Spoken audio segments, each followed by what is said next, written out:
မင်းနဲ့သူဟာမေ31မှာ2ယောက်လုံးလူလောကတွေကိုရောက်လာခဲ့တယ် သူတို့နှစ်ယောက်ရဲ့မွေးနေ့ဖြစ်တဲ့မေ31တိုင်လေးဘယ်နိုင်ငံပဲရောက်မရအောင်ဆုံးကြတာ နေရုံတော့မှမင်းဟာနံပါတ်1ဖြစ်ခဲ့တာအတန်းသူတွေရောက်မလာခင်ဒီပေါ့ I love you ဆယ်ရက်ဆောင်မလို့ရှိရင်ကြီးမြတ်စင်နဲ့ဆင်ကူလိုက်တော့ပါ surprise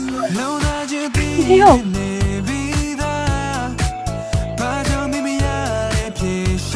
ကြလေငါ့ကိုလှရတယ်ချစ်ဖို့ကောင်းတယ်သူကကြတယ် အဲ့ဆိုရော့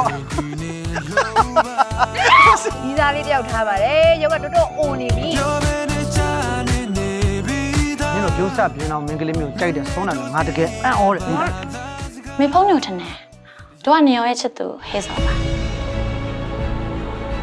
မာအိုးပဲ မ နေရောအိုးဖဲမှာမလား ကျွန်တော်အနေထားရင်းနဲ့မေဖုံးညိုကြောင်စုံစမ်းပြီးလိုက်ရှာတယ်ဘယ်လောက်ထိအောက်တယ်ထဲ မမေဖုံးညိုအဲ့နာမည်မောင်ဖဲချိတ်တိတာနေအောင်ပါလေ ငါနဲ့မေဖုန်းယူနေရိုးရိုးသားသားတငယ်ချင်းတွေရောက်လာမစိုးနဲ့ မင်းနဲ့ငါနဲ့ဆက်ဆံရေးလဲဒီမှာပဲပြီးသွားပြီ Know that you did